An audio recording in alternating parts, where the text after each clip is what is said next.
On this railway adventure, Scotland's Loch Ness Monster, the castle of Shakespeare's Macbeth, and the Stone of Scone on the ScotRail and Strathspey Railways. Hi, I'm Bernie Coppell. Just up the tracks, the elusive Nessie, a famed Scotch distillery, and the Rodeo Drive of Scotland.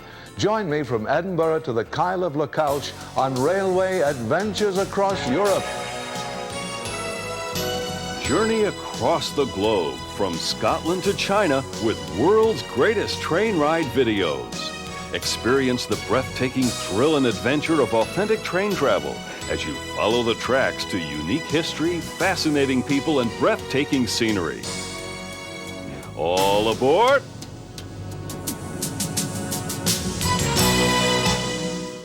We're about to embark on a railway adventure with the allure of mystery, the promise of beauty, and the romance of a culture steeped in centuries of glory, royalty, lore, and wonder. We'll begin our railway adventure in Edinburgh and travel through 263 miles of Scotland's most scenic terrain to the Kyle of Lochalsh. The spectacular sights, sounds, and places include Cawdor Castle, where Shakespeare's Macbeth slew Duncan; the lavish shops of Princes Street, known as the Rodeo Drive of Scotland; a massed band of bagpipers, the home of the famous Black Watch Royal Highland Regiment, Highland Games, the Dewar's Whiskey Distillery, and the bottomless lake or loch of the world's most notorious monster. Stay with us for Scottish Highland adventures on ScotRail and the Strathspey Railway. All aboard for bagpipes, trains, and Highland Games. Our railway adventure begins in Edinburgh, 350 miles north of London. From Edinburgh, we'll head north to Inverness, then west to Kyle of Lochalsh. A railway adventure through the glorious Scottish countryside is just one of the outstanding scenic routes on the ScotRail network for visitors to enjoy. ScotRail considers the Central Highlands and Kyle rail lines to be the most scenic railways in Britain. And as a passenger, you can enjoy an effortless voyage through this historic and beautiful land. Our adventure begins in Edinburgh, the capital of Scotland. Before boarding the train, let's take a moment to explore Edinburgh and visit ancient castles that were the focus of so much Scottish history. From the turret, you can look out across the entire city and countryside. And for those with money to spend, there's no better place than Princes Street, known as one of the finest shopping areas in Scotland. Stores are filled with the treasures of Scotland and reflect the proud heritage of quality craftsmanship. The Grand Railway Hotel, built in the Victorian age, will bring you back to the heyday of railroad travel in Scotland, a time when trains offered the only real alternative to horse and carriage. Waverley Station bustles below, with trains on their way to join the main lines of the Scottish Highlands.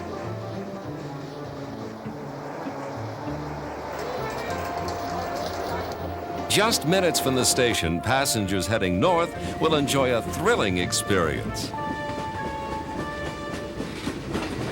The Forth Bridge, built at the turn of the century, rides high above the water and offers spectacular views. The mile-and-a-half-long bridge gives every passenger a front row seat to view the beautiful terrain. Then on to Perth.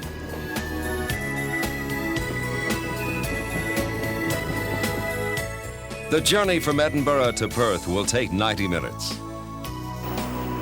Perth is known as the Fair City and is built on the banks of the River Tay. The city is famous for its fantastic salmon fishing and beautiful settings. You can stroll along a graceful bridge built over 200 years ago and gaze at this historic city lining the riverside.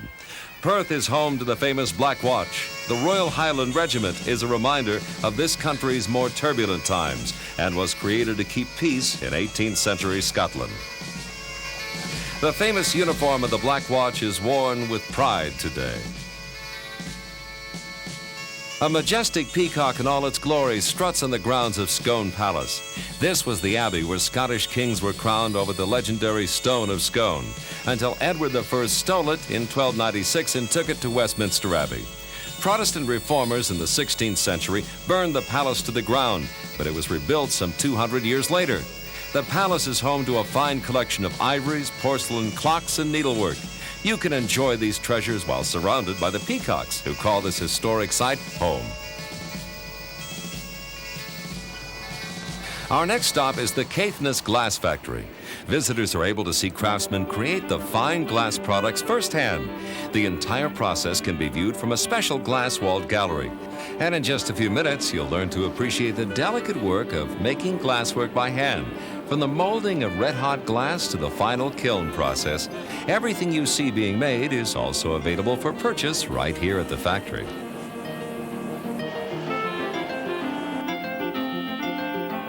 Our railway adventure now brings us to the Dewar's Whiskey Distillery. Scotch whiskey is one of Scotland's premier exports. This blending and bottling plant can fill over 350,000 bottles a day and ships over 90% of its product abroad.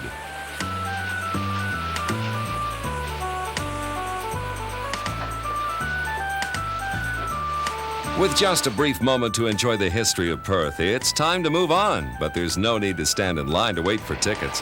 ScotRail has introduced the open station system, which means you can now buy tickets right on the train. Our railway adventure leads us to Pitlochry. As the train draws near the station, there are decisions to be made. See the sights or sample the traditional Scottish knitwear and tweeds? But a street banner solves the problem for us. The ScotRail's Vale of Atholl Band draws visitors to the sights and sounds of the annual Highland Games.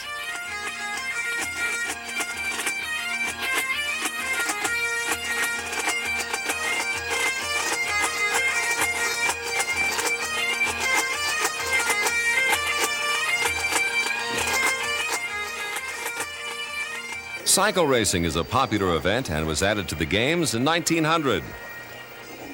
You can see heavyweights struggle for glory in the traditional tug-of-war. The pole takes strong hands and a powerful back, but it's determination and sheer manpower that wins in the end. That was brute force, while this is sheer grace and precision, the sword dance. Footwork and muscle power win the prize for tossing the caber, but this day nobody won. The caber just fell over backwards and never overturned.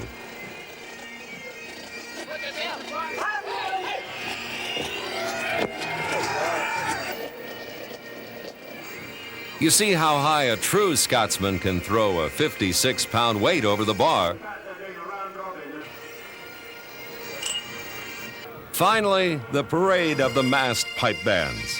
The Highland Games, a day of sports and spectacle for the adventurer.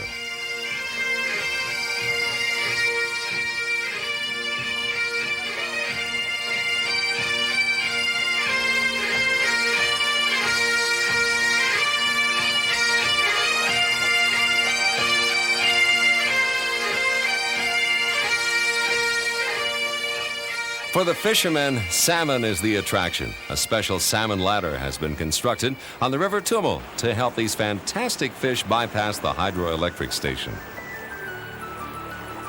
This spectacular scene is called the Queen's View over the Loch Tummel. Queen Victoria made it famous when she stopped here in 1866. Our train adventure takes us on to the next leg of the journey, Blair Atholl. Every express train from the south is met at the station by a minibus that will take passengers to Blair Castle.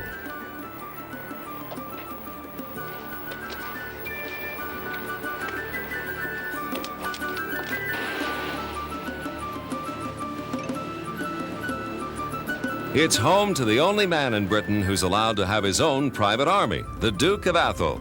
This special privilege was granted to the family by Queen Victoria. Set in extensive parklands, Blair Castle dates back to 1296 and offers a traditional welcome to all visitors.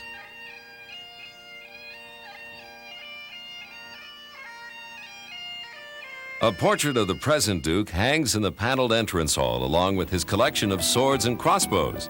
Today, the 10th Duke of Atholl still possesses enough medieval weapons to equip a small army, a reminder of days gone by and Blair Castle's turbulent history. In the dining room, visitors can see a silver table piece that was given to the 7th Duke as a wedding present from his tenant farmers. The drawing room's finely modeled ceiling and cornice look over a wealth of 18th century furniture and family portraits. The walls are hung with crimson damask and the chimney piece is white marble. These are just a few samples of the treasures that can be found in the 32 rooms of Blair Castle.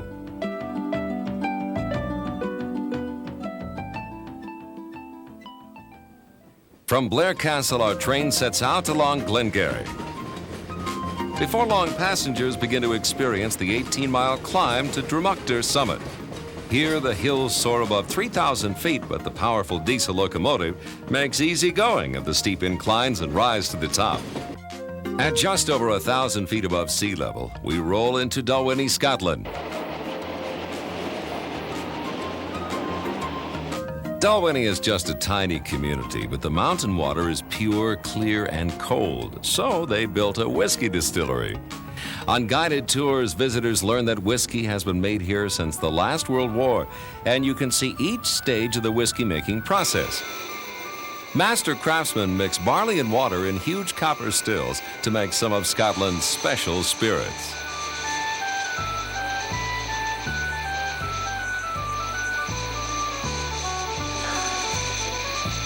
One secret of the product that has made Scotland so famous is the quality of the water and peat. But here the true secret is years of storage in old sherry casks. And it's ready to sample at the end of the tour. Our railway adventure now takes us into the Cairngorms, a range of mountains with 4 of the 5 highest peaks in Britain. This mountain range is home to the Highlands vast sports centre at Abermore. Now it's time for a change of pace, and passengers will move from the diesel to steam trains for a trip to the Boat of Garden on the Strathspey Railway. Once the carriages are coupled for the journey, get ready for 5 miles of nostalgia each way. On the Strathspey Railway, there's never a chance of being stranded by a railroad strike. Drivers, firemen, and the entire staff are all volunteers. It's just like it used to be: steam, smoke, and the soothing clank of the rails. All a part of our railway adventure.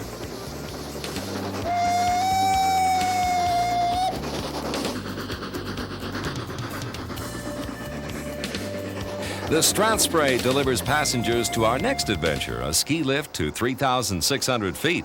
The lift brings visitors to just 500 feet from the summit of Cairngorm. From there, you can see the entire countryside, look down to the winter ski slopes, and enjoy the cool mountain breeze.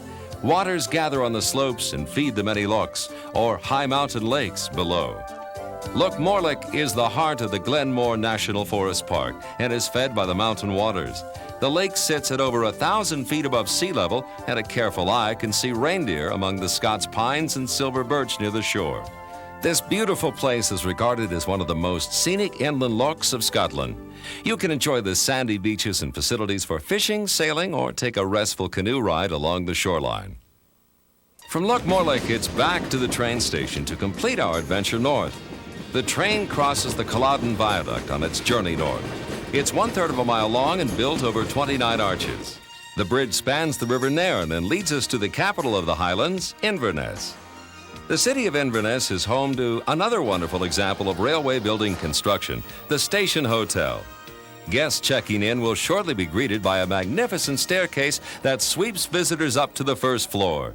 This elegant hotel brings back romantic memories of elegant times gone by.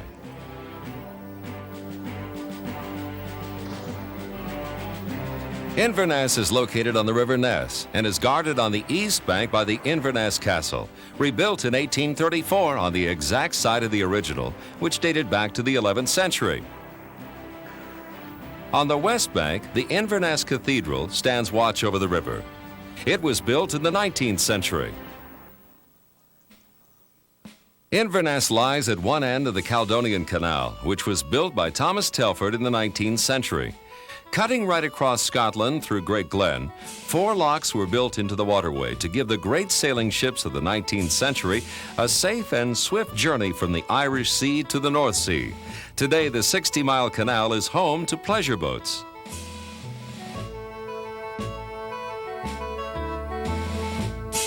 Visitors can tour Scotland's most famous high mountain lake, Loch Ness, by motor launch.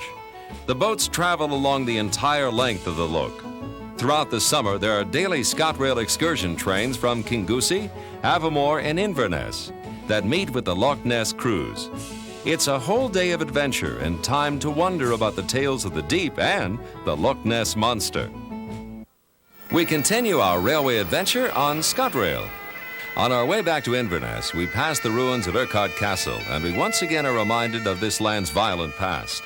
Built in the 14th century, this was one of Scotland's largest castles and commanded an impressive view of the loch. Beautiful beds of flowers and lush green lawns give welcome to visitors of the Cawdor Castle. Just a short ride from Inverness, Cawdor Castle brings us back to the time of Shakespeare. It was here that Macbeth murdered Duncan. Today, the massive walls of this wonderful castle create a warm and comfortable home for the Lord and Lady Cawdor. Visitors tour the original kitchens of Cawdor Castle and see the brass and copper cookware. In the gift shop, you'll find many reminders of those days gone by. From the Inverness station, we depart for Kyle of Lochalsh. Observation cars are added to some trains with tour guides to point out the sites of interest. These luxurious trains offer armchair seats and a buffet meal. It costs a little more, but it is first-class service at its finest. Once out of the Inverness station, we travel across the River Ness on a spectacular arched bridge. We'll pass along the shores of Bewley Firth and can see the Black Isle in the distance. On both sides of the railway, the views change with every moment and provide an endless stream of images. The Kyle line runs west from Dingwall through thick forests, majestic mountains, and lonely lochs.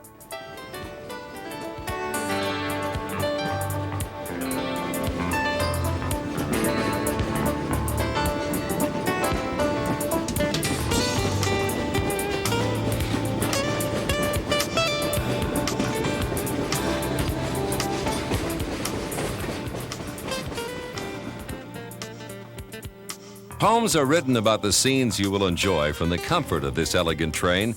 Your adventure on the Kyle will pass one poetic village after another. Auchinalt, Auchnashin, Auchnashellick are all part of the trip.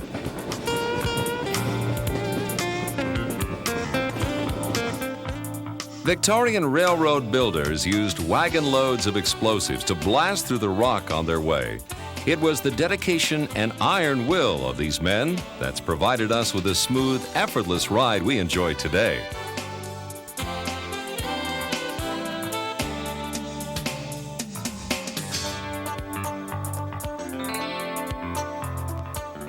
Every bend in the track reveals a new, spectacular sight.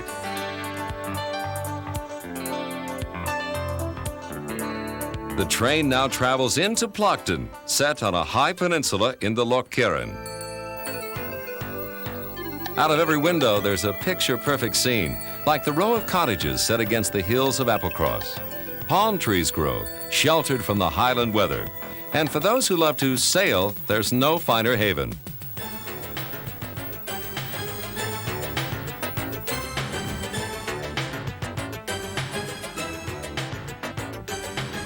In the distance, the mountain peaks on the Isle of Skye signal our adventure across the Scottish countryside is coming to an end. But not before we see another engineering milestone for the Victorian age. The Portnacloish Cooting, an 80-foot deep trench cut in solid rock. From there, the track heads along the coast into the Kyle of Lochalsh and the main ferry stage of our adventure.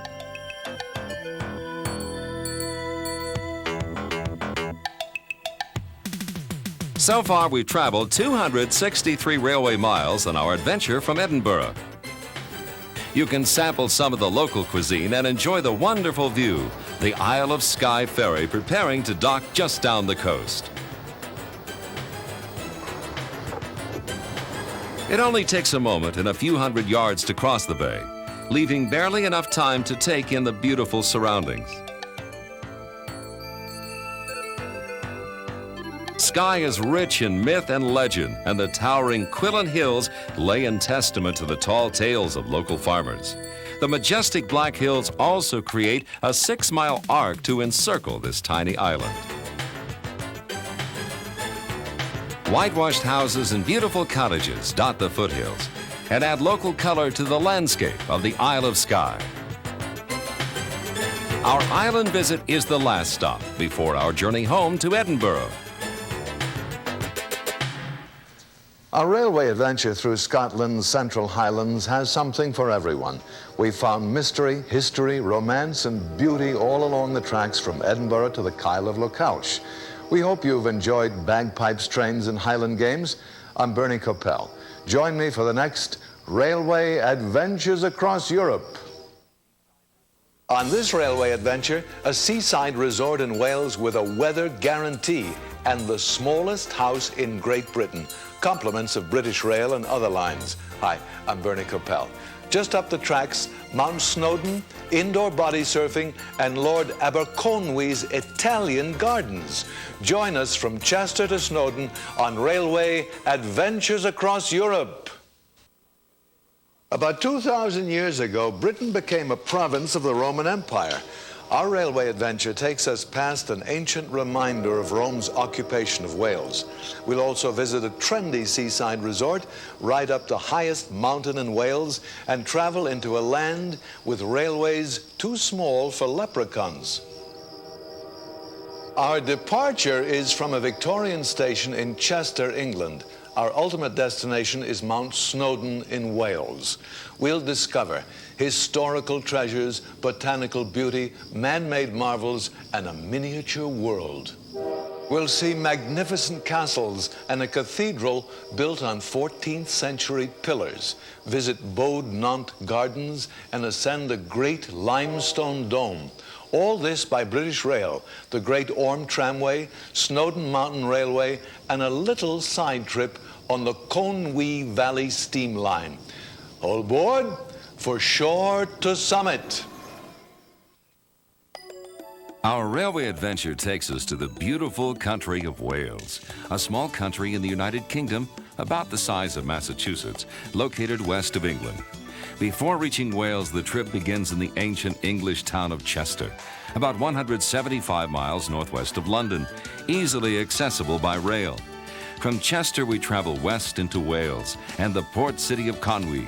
From there, it's south to Betws-y-Coed and the beautiful Snowdonian National Park.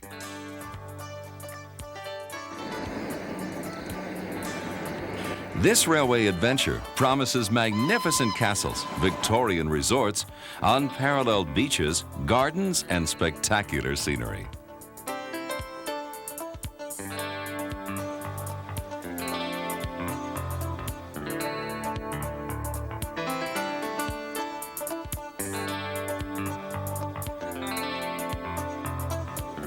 We begin with one of the popular bus tours of Chester, a city on the border between England and Wales that dates back almost 2,000 years.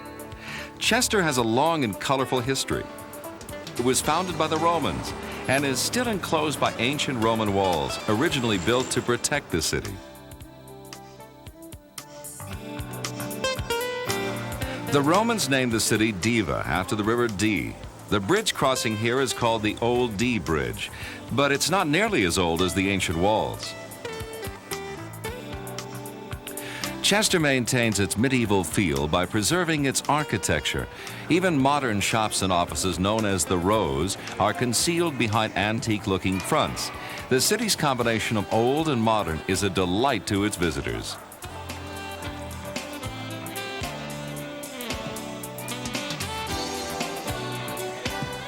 Our brief bus tour of Chester ends at the town's cathedral, dating back to Norman times. The cathedral was restored in the 19th century, but the square central tower still stands on 14th century pillars, and the north sanctuary dates from about 1140.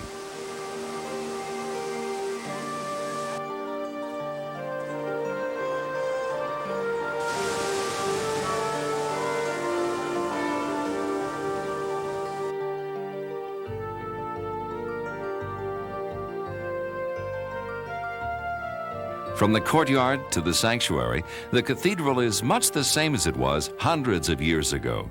Calm, relaxing, and beautiful.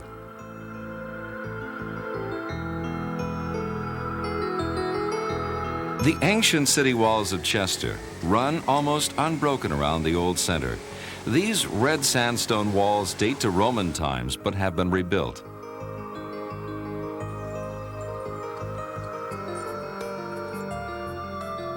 The best of the Roman ruins are found next to the walls, including the restored amphitheater.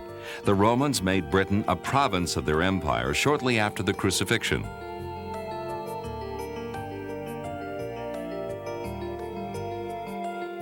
Nearby, there's a Roman temple that has been partially restored.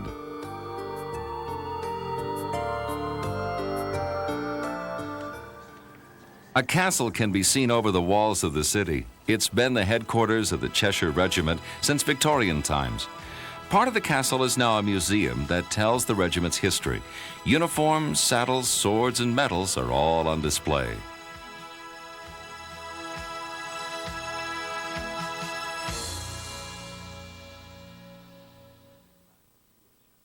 Summer is the perfect time to tour Chester. The streets are just as entertaining as the history.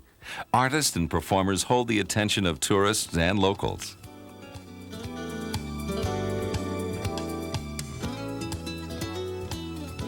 Before Rome's 20th Legion came to conquer Chester, they found that the River Dee was sacred to the native Celts.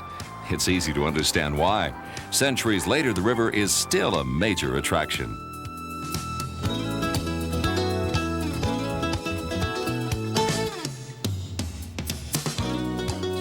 To begin our railway adventure into Wales, we depart the English town of Chester from this Victorian station.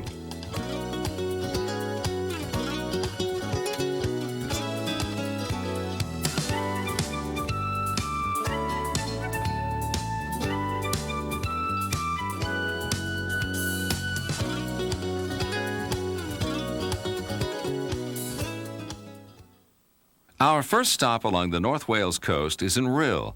This popular seaside resort comes with a weather guarantee. Even if the sun isn't shining outside, visitors can still have fun inside the Sun Center. A monorail glides slowly over the complex, looking down on the wave pool and water slides.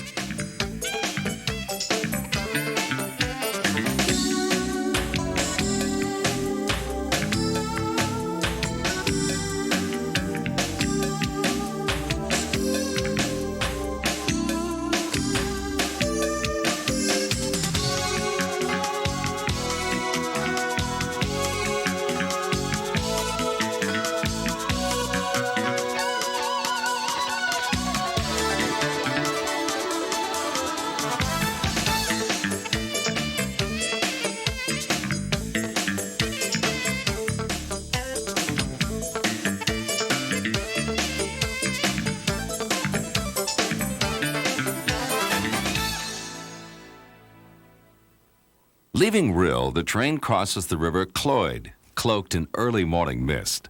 The line runs along the Welsh coast to the major railroad interchange at Llandudno Junction.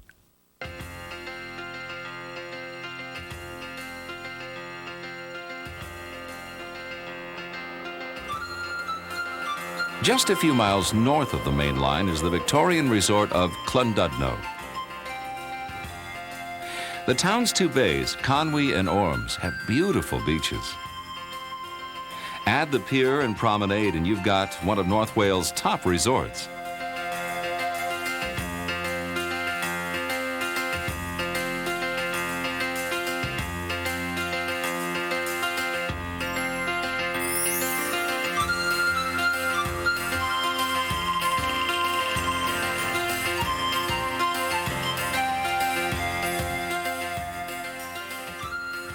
This is the station for the Great Orme Tramway.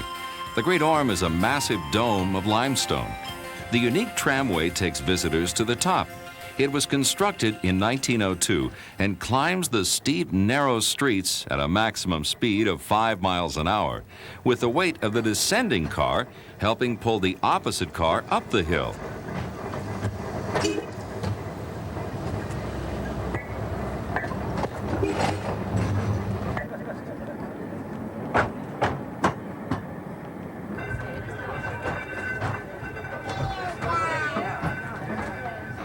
Private roads and cable cars also lead to the top of the Orme.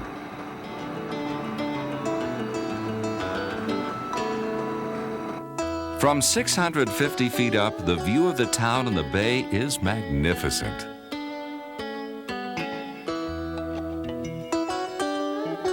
The train takes us back to Llandudno Junction. But before taking the main line south, we'll take a side trip over the narrow estuary to Conwy.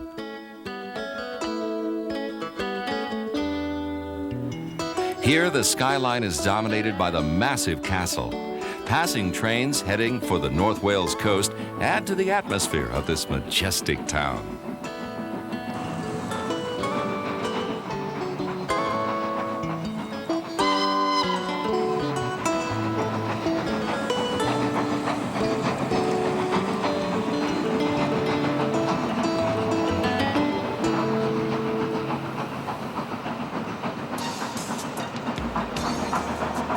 Historic Conwy's main street is a masterpiece of medieval architecture.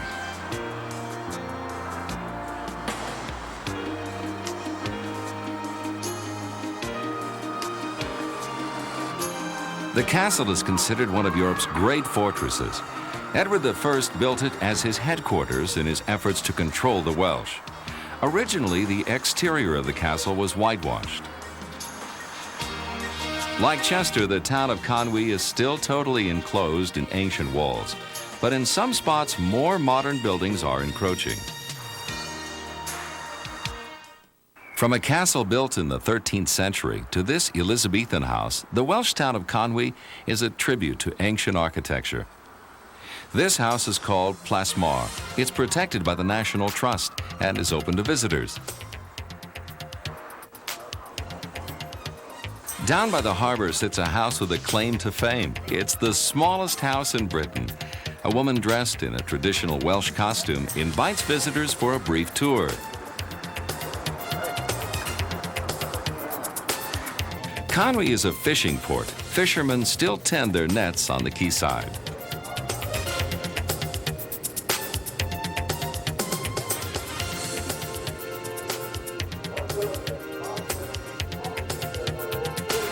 But today there are almost as many pleasure and tour boats as there are commercial boats. Tourists can choose a slow cruise upriver or a day of fishing.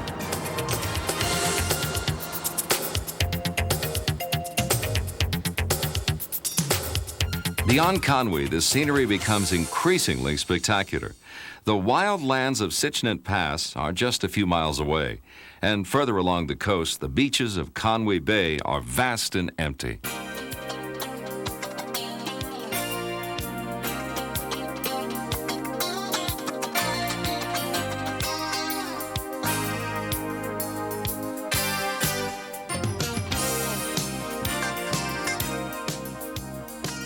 Resuming our railway adventure, we head south down the Conwy Valley to Tallycaffin.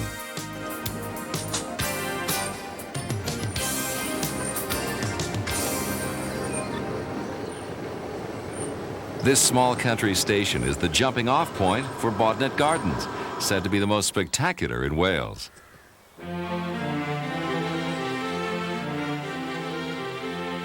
The gardens were developed in the early part of this century by Lord Aberconwy. They started off as a series of Italian-style terraces, but soon grew into a series of landscapes covering over 80 acres.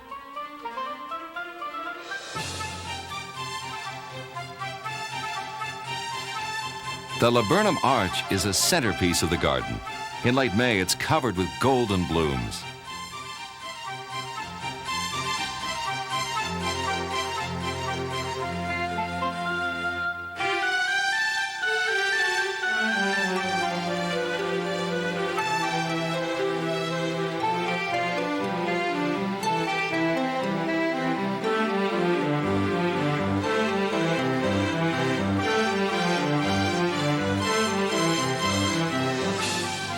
The Pin Mill building comes from Worcester and was rebuilt here in 1938.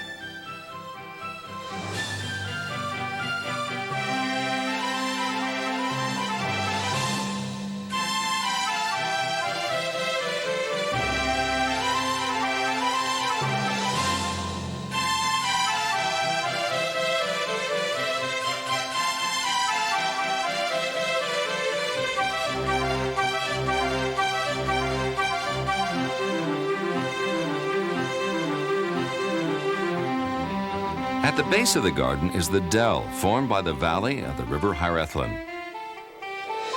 These gardens are cared for and preserved by Britain's National Trust.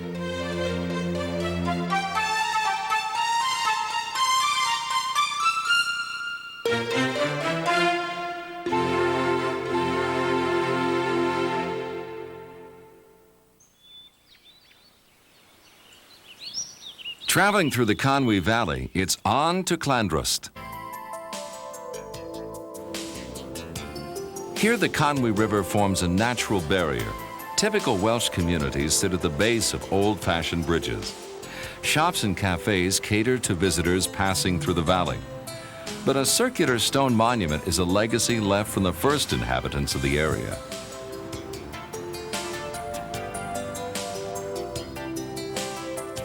And on the other bank of the river, an ancient church breaks the skyline. Following the Conwy River, the train is headed for Battersea Coed, our next stop. The largest town in the Conwy Valley is Battersea Coed. Adjacent to the British rail station is the Conwy Valley Railway Museum. The museum's main attraction is its steam-powered miniature railway.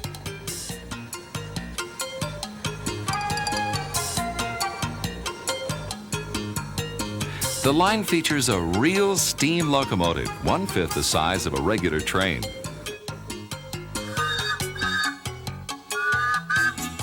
The museum also has a shop and dining car where visitors relax and watch the trains go by.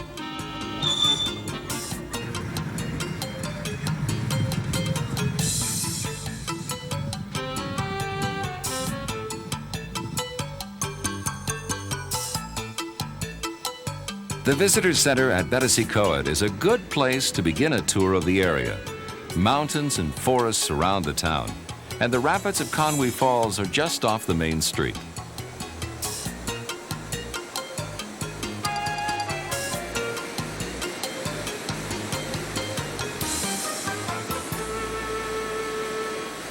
This is an area that caters to hikers, but there are also cafes, restaurants, shops, and a craft center in town.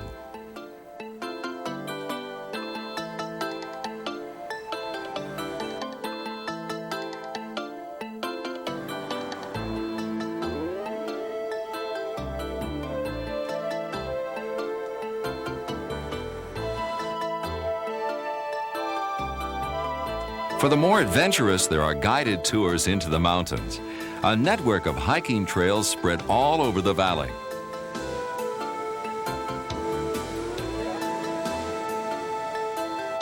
Battersea Coed is in the Snowdonia National Park.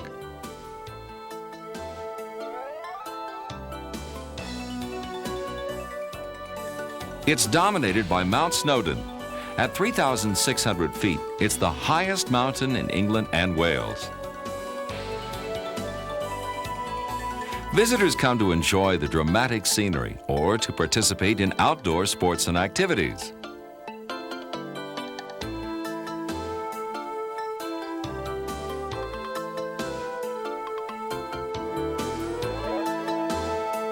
Climbing to the top of Snowdon isn't all that difficult, especially if you take the Snowdon Mountain Railway.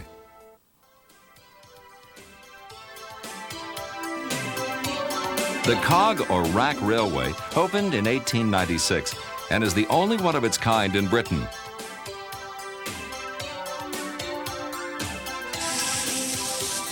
Thousands of people climb to the summit every year. This 838 square mile expanse of mountains, valleys, lakes, and foaming waterfalls is a hiker's paradise. And from the top, the views span in all directions.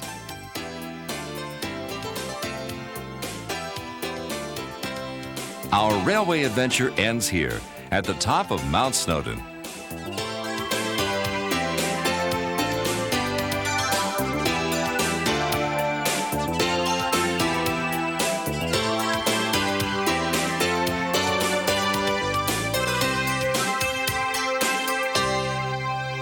The trip from Chester to Snowdon has taken us from sea level to Wales' highest summit, and yet we've only sampled the spectacular railway adventures of Wales. We hope you've enjoyed Shore to Summit. I'm Bernie Coppell. Join me on the next railway adventures across Europe. On this railway adventure, a castle of a Welsh king and a journey into the earth as we travel Wales by the Blaenau Festiniog Railway and British Rail. Hi, I'm Bernie Coppell. Just up the tracks, slate mines, and the home of a man who changed the world. Join me from Porthmadog to Festiniog on Railway Adventures Across Europe. We're about to travel into the heart of Wales. Although it's a small country, its people have had a great impact on the world. Throughout history, they've battled to maintain their spirit of independence. It should be no surprise that a Welshman founded the League of Nations for the sake of freedom and peace worldwide. Our adventure begins on the coast in Porthmadog. From there, by 2 railways, we'll travel to Blaenau Festiniog and the slate mines. During our travels, we'll see castles of both Llywelyn the Great and Edward I, and an Italian-inspired Welsh village. We'll also tour slate mines by battery-powered train and visit the boyhood home of a man who changed the world. All this and the scenic splendor of Wales by British Rail and the Festiniog Railway. All aboard for Heart of Freedom. Our railway adventure begins in the tiny country of Wales. It's an ancient land of proud and fiercely independent people and beautiful rugged landscapes. The native language is not English, as we will see from the names of villages on our Welsh adventure. The Welsh language and heritage are actually Celtic, and the best way to learn the history, language, and landscape of Wales is to travel the historic Blaenau Festiniog Railway from Harlech to Blaenau Festiniog. The history of the Festiniog Railway begins in the early 19th century. Then the small country of Wales was no more than a beautiful and remote mountain area whose people managed to live by farming.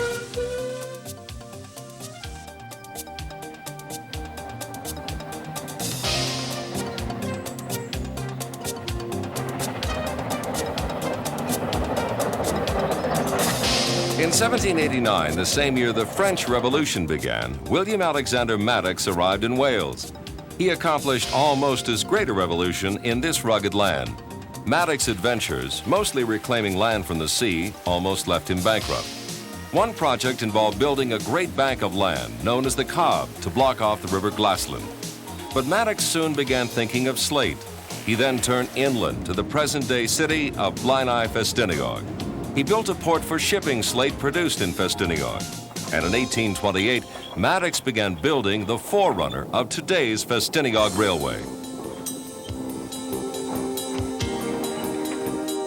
Reminders of this railway can still be seen today. The loaded slate trains traveled to the port driven by gravity alone. The empty cars were returned by horses.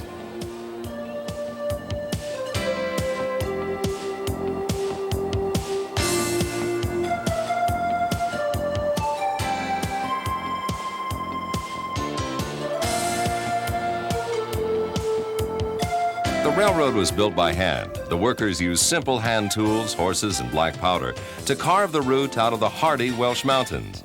In spite of the lack of tools, the railway opened officially on April 20th, 1836.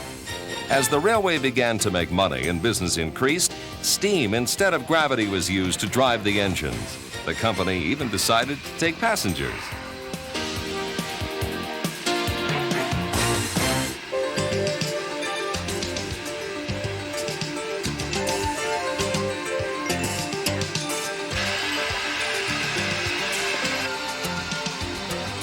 However, the gauge on this railway was too narrow for steam locomotives in the 1840s. So it wasn't until October of 1863 that the Festiniog Steam Railway was opened for business. The declining demand for slate forced the railway to close on August 1st, 1946, after more than 100 years of service. However, a new railway era began in the 1950s. In Britain, people who wanted to preserve the picturesque railways began a major restoration movement.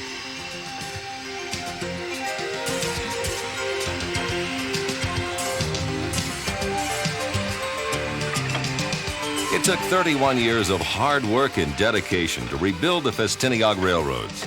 On May 23, 1982, the first restored passenger train entered the Blynie-Festiniog station.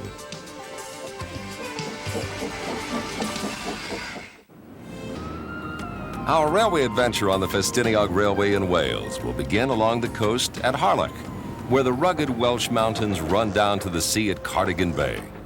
Harlech has been immortalized in songs and stories. Here, the courageous men of Harlech resisted the invading English soldiers who tried to subdue the Welsh in 1468. The city's impressive castle was built by Edward I in the 1200s on the site of a Celtic fortress. Edward hoped to use this and other castles in Wales to overcome the fierce Welsh resistance to an English takeover. Later in its life, Harlech Castle would be the last castle in Great Britain to be subdued by Oliver Cromwell's men in the English Protestant rebellion against Catholic Charles I in the 1600s.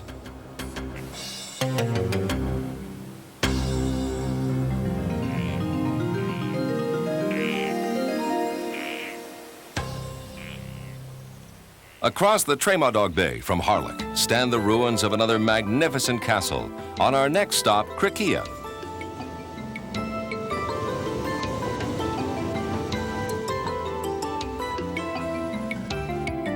This castle was established around 1230 in the time of Llywelyn the Great, the last Welsh king. Sacked and burned in 1404, the castle was never restored. Criccieth is a typical Welsh seaside resort. It offers fine hotels, as well as rail and road links that make it the best place from which to tour the Flein Peninsula. 2 miles northeast of Criccieth is the small village of Llanystumdwy. Here is where Britain's World War I Prime Minister David Lloyd George spent much of his early life. Lloyd George lived in this tiny house with his mother and uncle. In 1916, he was elected the 36th Prime Minister of the United Kingdom. Today, he is remembered for establishing the League of Nations at the end of World War I in 1919. At the end of his distinguished career, Lloyd George returned to this charming village and spent many hours sitting in this tranquil spot, which now marks the site of his grave, overlooking the beautiful river Dwyfor.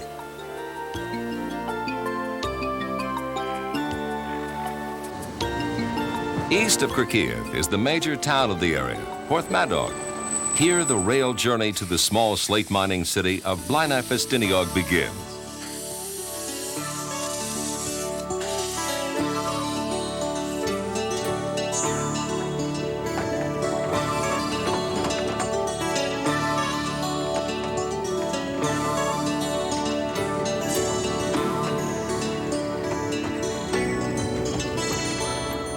The beautiful city of Porthmadog was a shipping town.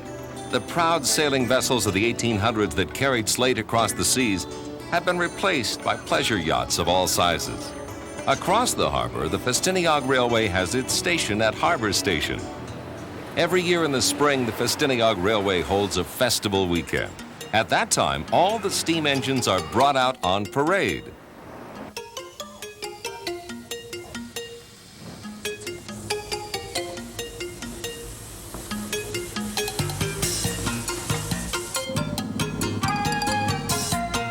This is Rishra, being prepared for the festival. This engine is probably the smallest industrial engine ever exported from Britain. It was sold to India, but returned to Wales and restored in 1971.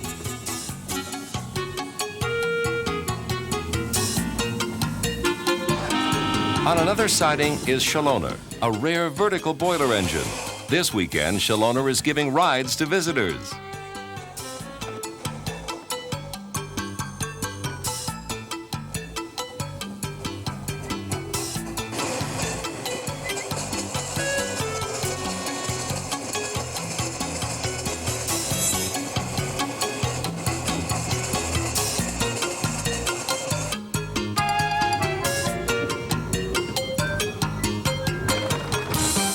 Inside the buildings are many displays and models, including this incredible O-gauge model steam railway.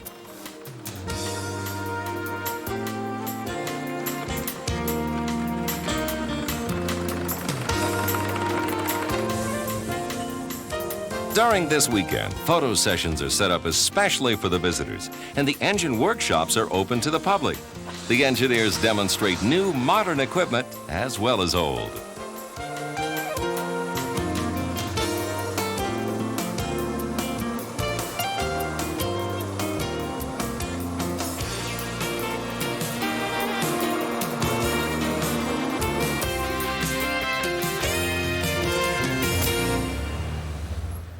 Back outside of the Festiniog Railway's Harbour Station in Wales, the steam locomotive Mountaineer prepares the train for the festival.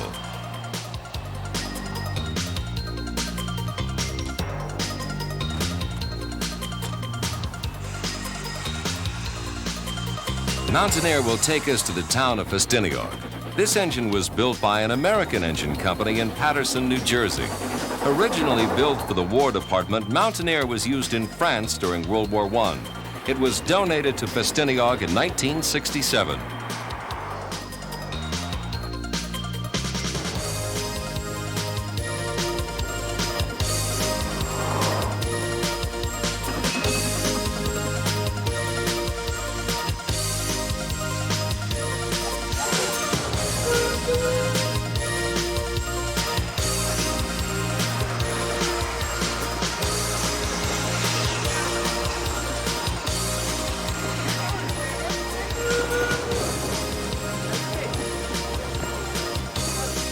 After traveling 2 miles, Mountaineer slides into Meanforth Station.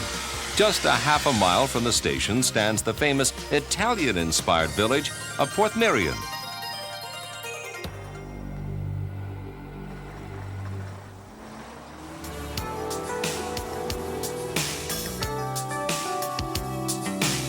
Set in 70 acres of subtropical woodland in a narrow valley, Porthmeirion offers ever-changing scenes of architectural and natural beauty.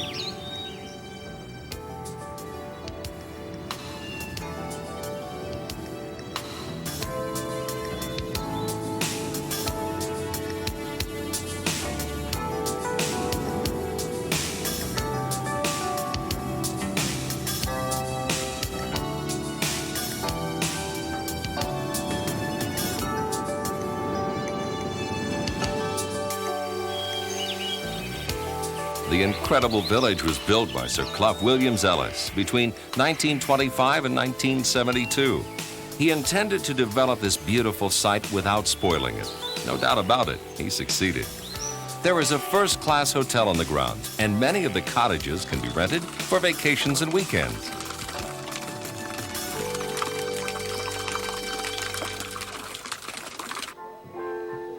Back at Meanforth Station, the festivities are in full swing. An antique player piano provides background music while railway staff parade in period costumes. One of the most popular attractions this weekend is the chance to be the engineer of a steam locomotive.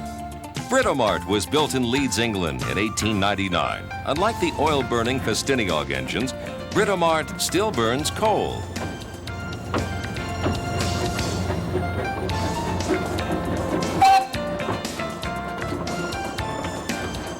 All ages can enjoy a ride on this railway.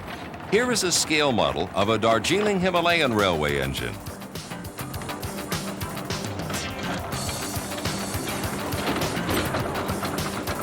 On the sidings, the gravity slate train is preparing to run. In the past, the fully loaded slate wagons ran the full 13.5 miles down to the harbor at Porthmadog by gravity alone, controlled only by brakemen. Once unloaded, the empty wagons were hauled back to Blynie Festiniog by horses. The slate train is hauled up the line to just below the next station at Penflein and released. After a gentle push, it runs by gravity back to the Meanforth yard. The only control the brakemen have is a simple handbrake system. With careful synchronization and skill, they can still manage to bring the heavy slate wagons to a gentle halt.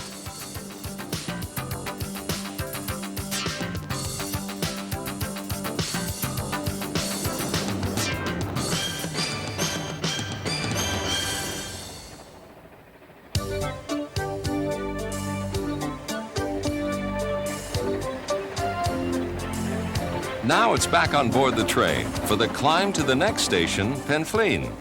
The train needs a double engine because of the steep climb through the rugged Welsh mountains.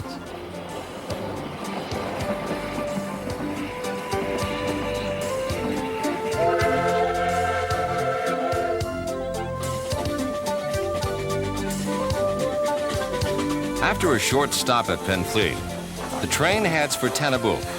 Once outside of Pennfleet, the line runs mostly through the beautiful forest. Branches from the trees threaten to scrape the sides of the trains at times. Just out of Tennabou, 7.5 miles from Porthmadog, the train encounters a steep gradient. Here is where the two engines are really needed. Climbing high above the beautiful valley, the train approaches one of the technical marvels of the railway. At the next station, Thialst, the engineers reconstructing the line in the 1950s faced a major problem. They could not use the original steam route to Festiniog because the Central Electricity Generating Board had built a reservoir for electrical generation on the original track. So the engineers had to construct the railway higher to bypass the reservoir.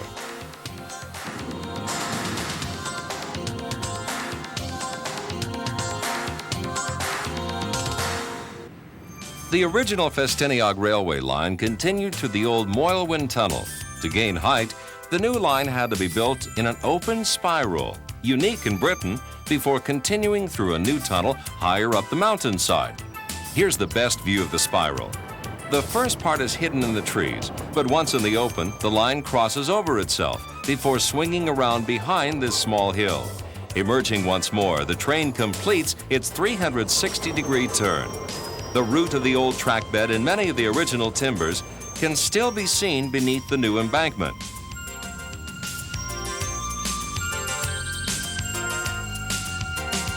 Now through Moylwyn Tunnel, the train sweeps around the reservoir at Tanigrishiai and arrives at the station of the same name. This reservoir has tamed and harnessed the power of the humble mountain stream through pumped hydroelectric generating stations. The designers of this station took great care to make the least environmental impact. Local stone was used, and only 1/3 of the building is visible above ground. At peak periods, this station is capable of sending 360 megawatts of electricity from 4 enormous turbines into the national electric grid in under 60 seconds. At full output, the water leaves the upper reservoir 233 yards higher up the mountain at a rate of 132 million gallons per hour. The station was dedicated in 1963 by Her Majesty Queen Elizabeth. Visitors are welcome and guided tours are available 7 days a week. But now, back to the rails. The final section of the railway runs between houses on the outskirts of Blaenau Festiniog. Man-made mountains of slate waste, reminder of the past, surround the town. Visitors can take buses from the center of town to the slate mines at Fleckwaith, on the outskirts of Blaenau Festiniog. There an exhibit, a guided tour, and practical examples demonstrate in graphic detail how slate was mined. The quarry is still active today. Visitors must wear hard hats. The small battery-powered train is well protected, though. Don't worry about the fact that the tunnel is just inches above you. Once inside, a guide explains how miners drilled the rock with only primitive tools in almost total darkness.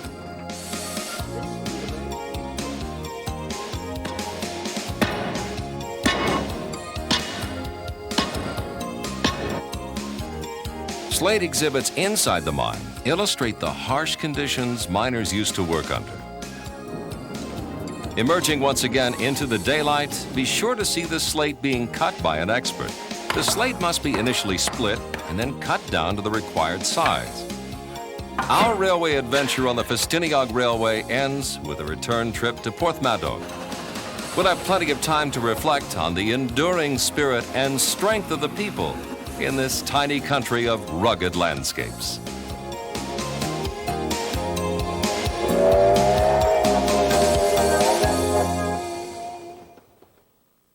Wales is known for its rugged beauty, the independent spirit of its people, ancient Celtic heritage, and its slate mines. We hope you've enjoyed Heart of Freedom.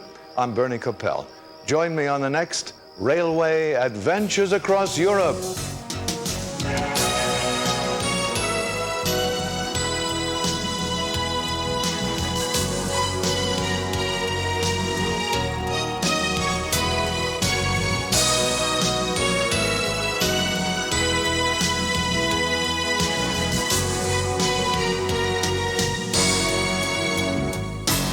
on the next World's Greatest Train Ride Video Adventure.